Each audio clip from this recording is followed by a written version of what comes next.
Crime exposure news room में बहुत स्वागत है आपका। मैं आरिफ खान नए मुद्दों और ताज़ा खबरों के साथ।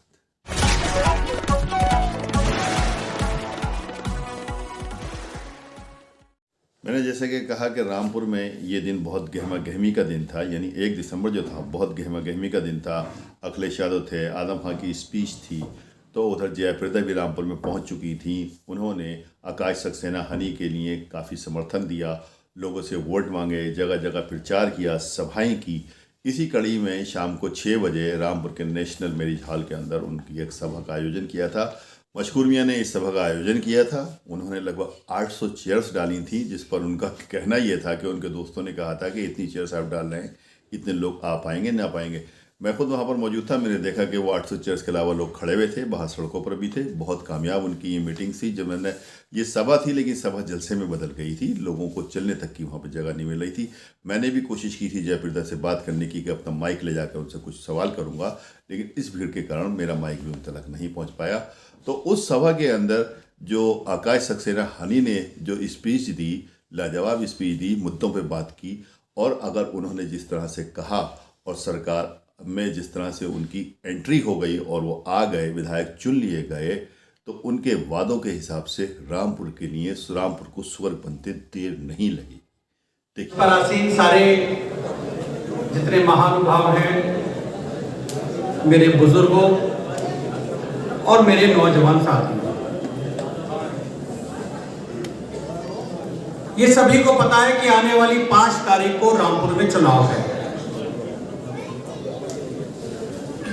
और आज जिन परिस्थितियों में ये चुनाव है, उससे रामपुर का बच्चा बच्चा वाकिफ है।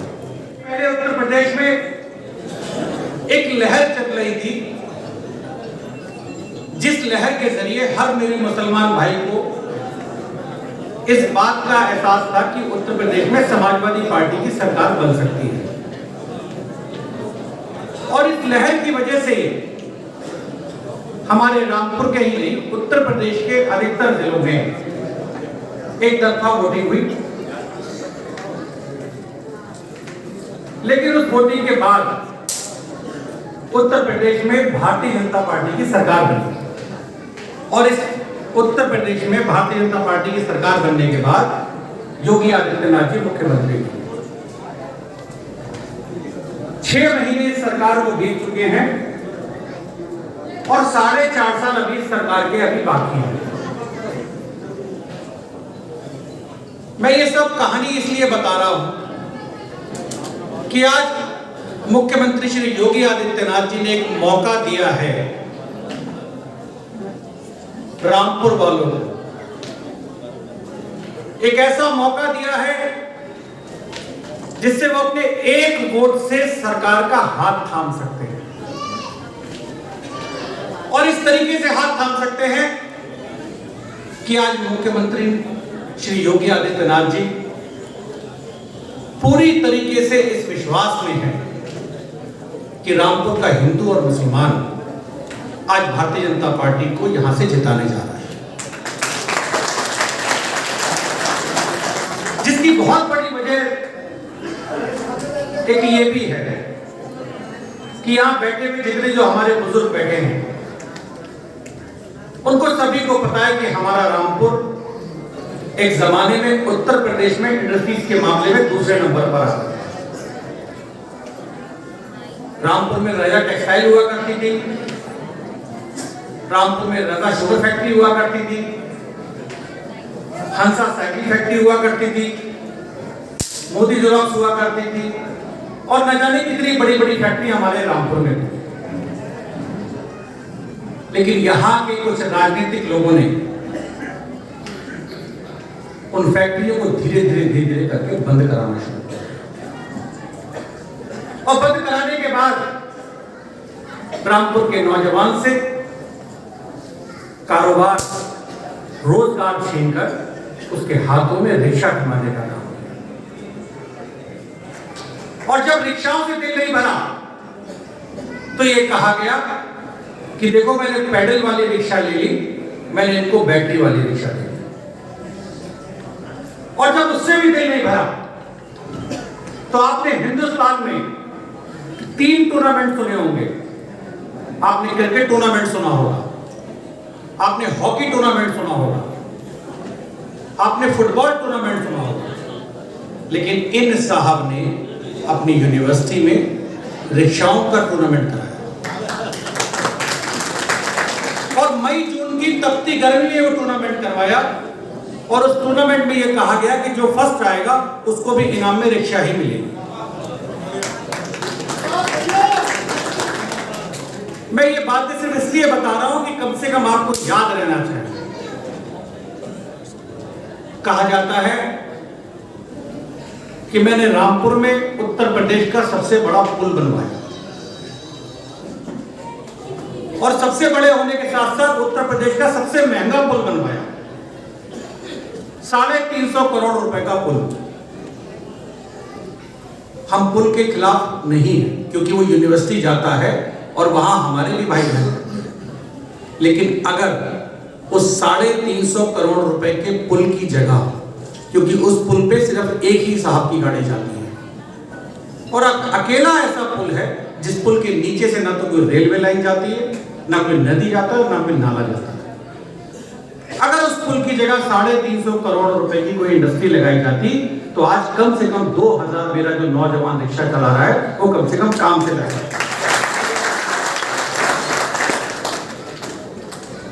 और सबसे बड़ी वजह पुल की, अगर उस पुल की जगह 6 लेन रोड बना दी जाती तो आज उस पुल की वजह से उस पुल के नीचे जो मेरे गरीब किसान, जो मुझे गरीब मुसलमान किसान भाई हैं जिनकी आज जमीनें 50,000 रुपए बीघा भी नहीं बिक पा रही हैं, वो आज कम से कम 50 लाख रुपए बीघा की होती है। आप मेरी हर बात को पहले तस्दीक कीजिएगा और उसके बाद ये फैसला कीजिएगा कि भारतीय जनता पार्टी के साथ आना है या नहीं आना है। यूनिवर्सिटी के सामने एक शौकत नगर गांव का नाम है, शौकत नगर। उस शौकत नगर में 4.5 किलोमीटर लंबी 5 फुट ऊंची सीसी की दीवार बनाई जाती है और हिंदुस्तान की पहली वो दीवार ऐसी है जो गरीब मुसलमान भाइयों का घरों के सामने से निकलती है और वो इस वजह से दीवार बनाई गई है कि वहां का गरीब किसान इनकी बनाई हुई सड़क पर पैर नहीं रखे। यहां के मुसलमानों को हमेशा नीचा दिखाने का काम किया। आज अपने मंच से रो रहे हैं, अपने मंच पर खड़े होकर हर बात कर रहे हैं, लेकिन अपने मंच से ये नहीं बता रहे हैं कि समाजवादी पार्टी का प्रत्याशी कौन है। उनको बताना चाहिए कि रामपुर से समाजवादी पार्टी के प्रत्याशी आसिम राजा साहब हैं। कम से कम हमारे यहाँ जो मुसलमान भाई बैठे हैं उन्हें कम से कम पता लगना चाहिए आसिम राजा साहब हैं और आसिम राजा साहब उस बिरादरी से आते हैं, उस बिरादरी से आते हैं जो बिरादरी अपनी बिरादरी के अलावा किसी मुसलमान को मुसलमान नहीं समझती। और इसका जीता जागता सबूत वो आप जाके तस्दीक कर सकते हैं। आप अंजुमन जाइए, अगर कोई उस बिरादरी का नहीं है तो वो अंजुमन जाइए और वहां कोई शादी का अपना कोई फंक्शन बुक करवा के दिखवा दीजिए। ये बात सही बात है, ये बात है, हाथ खड़ा करके बता दीजिए।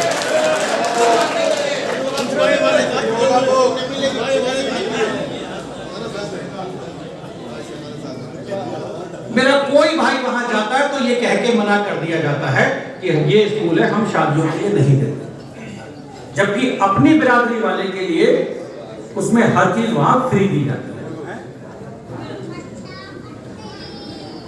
उनको अपना प्लान बताना चाहिए कि आसिम राजा साहब का प्लान ये है, उन्होंने समाज के लिए ये बलिदान दिया है, रामपुर के लिए आने वाले समय में ये प्लान है, युवाओं के लिए मैंने ये सोचा है। लेकिन हमने क्या सोचा है रामपुर के लिए? हमने ये सोचा है कि भारतीय जनता पार्टी के प्रत्याशी जीतने के बाद रामपुर किसी अरे गहरे के नाम से नहीं जाना जाएगा, रामपुर वापस उद्योग नगरी के नाम से जाना जाएगा। यहां आज जिनके उजाले में वोट मांगने बाहर नहीं निकल रहे हैं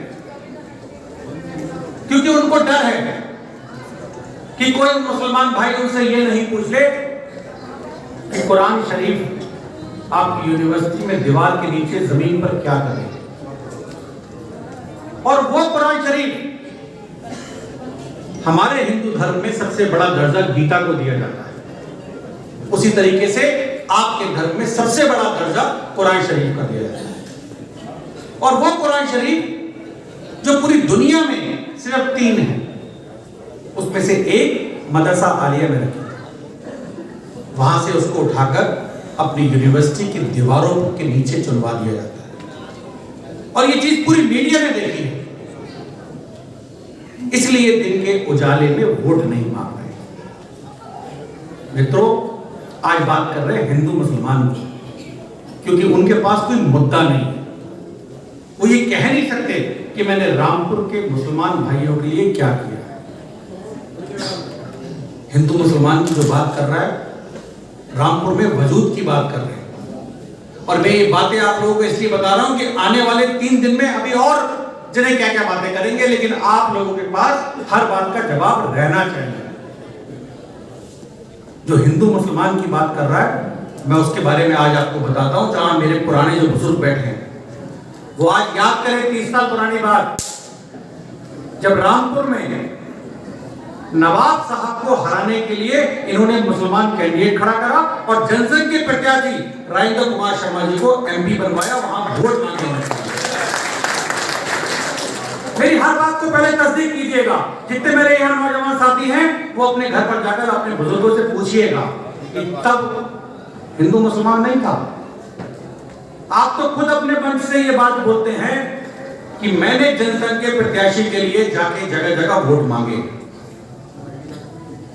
तब वजूद की लड़ाई नहीं थी, आज वजूद की लड़ाई है। वजूद की लड़ाई है, लेकिन अपने वजूद की लड़ाई है, मेरे रामपुर के मुसलमान भाइयों के वजूद की लड़ाई नहीं है। आज मुझे इस बात का जवाब दे दे कि उनके साथ साथ उनके सभी लोगों के खिलाफ जो मुकदमे दर्ज हुए थे, आप अपने मुकदमे खत्म करने के लिए सुप्रीम कोर्ट तक चले गए और 50 लाख रुपए पर डे का वकील करते हैं, और आपके साथ जो फंसा हुआ है, आप उसकी तारीख तक का ध्यान नहीं देते। मेरी हर बात को बड़े दिमाग से सोचिएगा। 50 लाख रुपए का वकील एक दिन का उनका पैसा लेता है, और अब तक 40 तारीखों से ज्यादा हो चुकी है। क्या ये भी पैसा यूनिवर्सिटी के चंदे में दे दिया गया था कि तारीखों पे सर्च कर देना? लोकसभा में खड़े होकर बयान दिया जाता है कि मैं रामपुर में बच्चों को फ्री पढ़ाता हूं। यहां जितने लोग हैं, अगर एक बच्चा मुझे लाकर ये दिखा देंगे कि रामपुर पब्लिक स्कूल में फ्री पढ़ता है, मैं आपको सलाम दूंगा।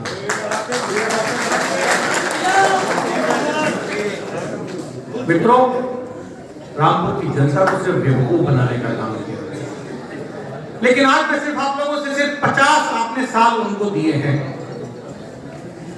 आप लोगों ने अब तक उनको जो वोट देते आए हैं, मैं आपसे सिर्फ 50 महीने मांगने आया हूं,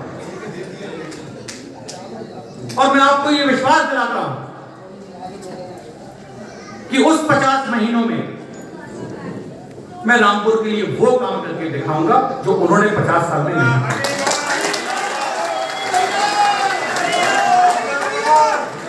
जितनी ताकत में वो थे, उन्होंने कभी रामपुर के नौजवानों के लिए कुछ नहीं किया, सिवाय मुकदमों के। और यहां के नौजवानों को क्या दिया? अपने गिने चुने जो लोग थे उनको पर्चियां बांटी, और जो खास थे उनको जुआ खिलवाया। ये बस सब जानते हैं। आज रामपुर के मुसलमानों को उन्होंने परसों शराबी भी कह दिया। शराबी वो आदमी कह रहा है जो रामपुर में खुद शराब खाना अपने नाम करवा रहा है। पायल के सामने रामपुर में क्वालिटी बार थी, उस क्वालिटी बार को रातों रात अपनी पत्नी और अपने बेटे के नाम करवाया, जिसकी रजिस्ट्री आज भी मौजूद है और मुकदमा चल रहा है। मुझे इस बात का जवाब चाहिए कि शराब खाना, जो कि मुस्लिम धर्म में शायद सबसे ज्यादा हराम माना जाता है, वो अपनी पत्नी और अपने बेटे के नाम क्यों कराया? मैं पत्रकार बंधु से कहना चाहता हूं, थोड़ी तो हिम्मत कीजिए उनसे पूछने की, या खाली हम यहाँ मिलाते रहेंगे?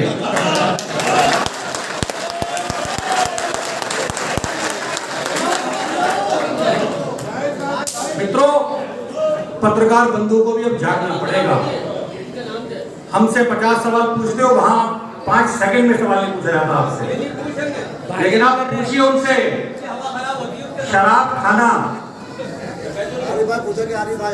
खाना अपनी पत्नी और अपने बेटे के नाम क्यों कराया? और मैं तो ये कहता हूं, मैं तो हर बात यहां पर डंकी की चोट पर कह रहा हूं, और मेरी बात को तस्दीक कीजिएगा। मित्रों, यहां के मुसलमान भाइयों को बेवकूफ बनाने का काम किया। कौन सा काम ऐसा मुस्लिम धर्म में जो हराम नहीं है और उन्हें नहीं किया? कुरान शरीफ की बेइज्जती की, कुरान शरीफ को वहां से चुराया और शराब खाना अपने नाम कर। जो आज ये कहते हैं कि अब्दुल दही बिछाएगा, अब्दुल पोछा लगाएगा, आपने तो अपनी मंशा बता दी कि आपकी नजरों में अब्दुल की औकात क्या है। लेकिन आप विश्वास कीजिए, इस भारतीय जनता पार्टी में अगर अब्दुल का कहीं पसीना बहेगा, वह आकाश सक्सेना का खून है।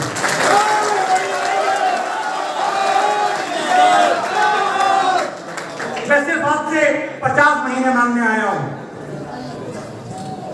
उनको जब आप 50 साल दे सकते हैं, तो कम से कम मैं 50 महीनों का हकदार हूं।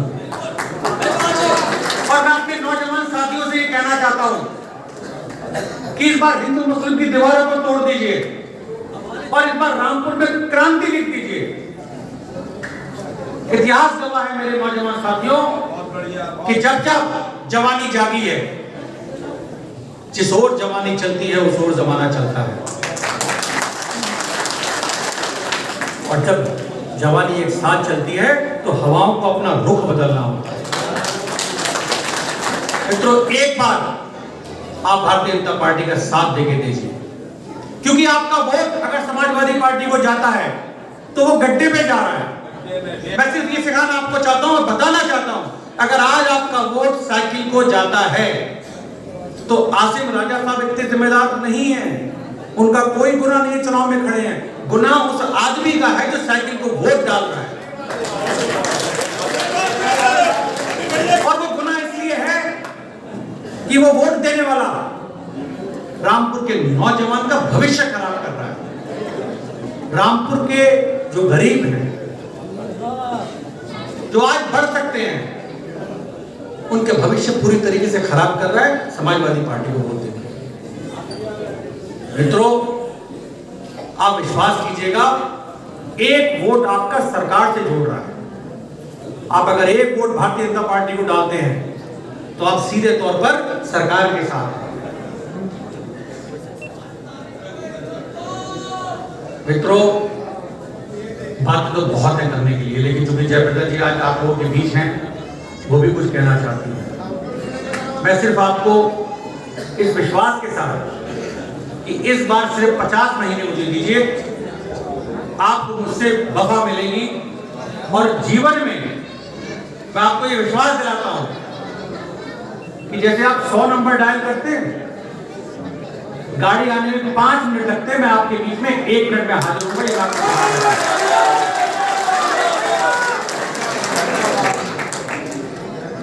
आप सरकार के साथ जब जुड़ेंगे तो आपको पता लगेगा कि सरकार के साथ रहने में मजा क्या होता है।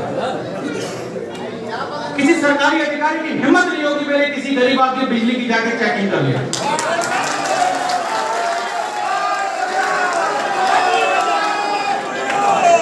मेरा गरीब मुसलमान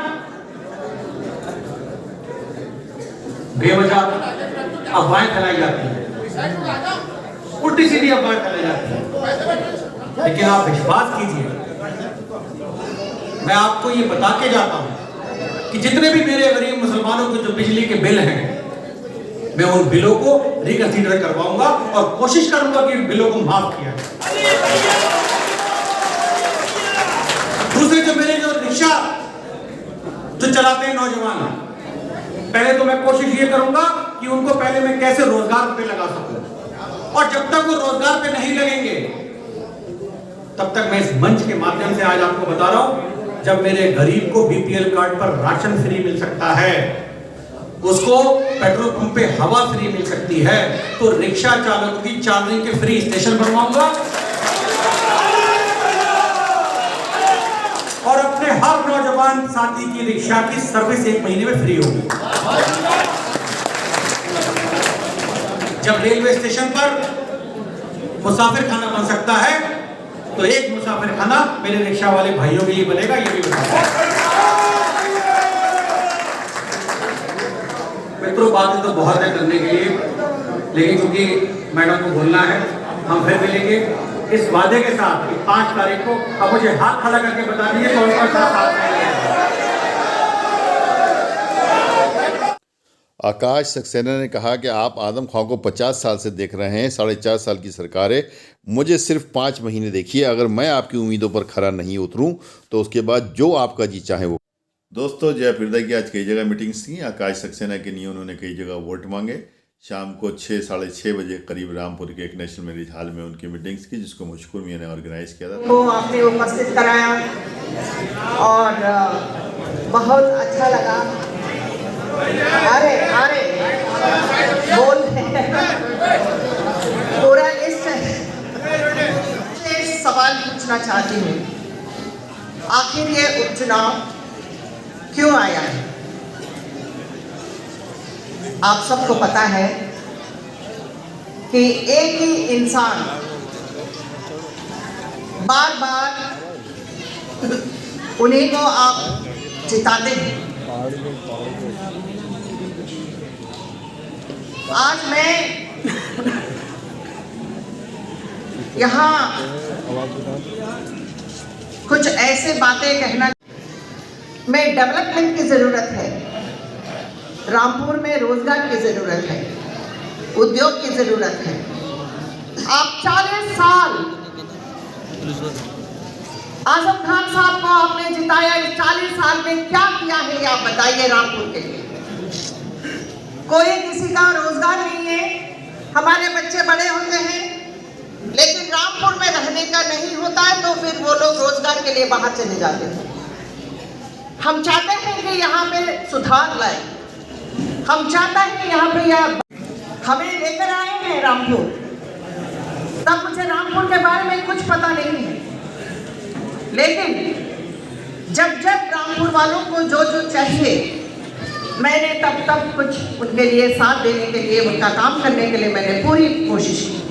जो यहाँ रामपुर का जो मशहूर काम है जरी जरदोजी, मैं उनके लिए काम करने के लिए एक जगह बनाई, लेकिन वहाँ जरी जरदोजी का काम नहीं होता है क्योंकि जयप्रदा ने बनाई ना, इसीलिए वहाँ कूड़ा डालना है। हाँ, तो के लिए हमने रैन बसेरा बनाया था, उसको तोड़ दिया क्योंकि जयप्रदा ने बनाई। अस्पताल में हमने रैन बसेरा बनाया। खुद बोलते हैं कि मैं बर्बाद हो गया हूँ।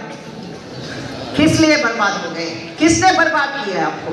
आपने खुद अपने कर्मों का जो फल है वो आज आपके लिए मिल रहा है। यही सजा है आपको, क्योंकि अधिकारियों के लिए आपको सम्मान नहीं है। जो आईएएस ऑफिसर है, जो डीएम के स्टेटस के हैं, उनको आप इतना तो आप उम्मीद करते हैं बल साफ करें। ऐसा हो सकता है? जो जिला के लिए काम कर रहे हैं, उनके डेवलपमेंट के लिए काम कर रहे हैं, पढ़े लिखे लोग हैं, उन लोगों को आप इतना उम्मीद करते हैं कि आपके जूता साफ करें। और मैं आपकी बहन हूं ना, क्या जयप्रदा या रामपुर के महिलाएं पाजेब है? क्या महिलाएं पाजेब से उनको क्या बोलते हैं, बुलाते हैं?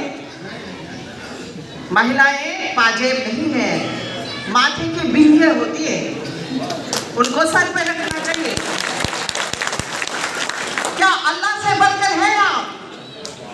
ऊपर अल्लाह है, नीचे आजम खान है, यही आप हुकूमत चलाएंगे? अल्लाह से डरो, अल्लाह के लाठी पे आवाज नहीं होती है। आपको इंसान से डर नहीं है। बहुत बहुत धन्यवाद, अल्लाह हाफिज। धन्यवाद। अल्लाह हाफिज़ कहकर उन्होंने अपनी तकरीर का समापन किया और साथ ही आकाश सक्सेना के लिए वोट मांगे। कहा आकाश सक्सेना को जिताइए, भारतीय जनता पार्टी के हाथ मजबूत। वीडियो अगर पसंद आई हो तो लाइक कीजिए, शेयर कीजिए और चैनल को ज़रूर सब्सक्राइब कीजिए ताकि डायरेक्ट नोटिफिकेशंस आप तक पहुँचते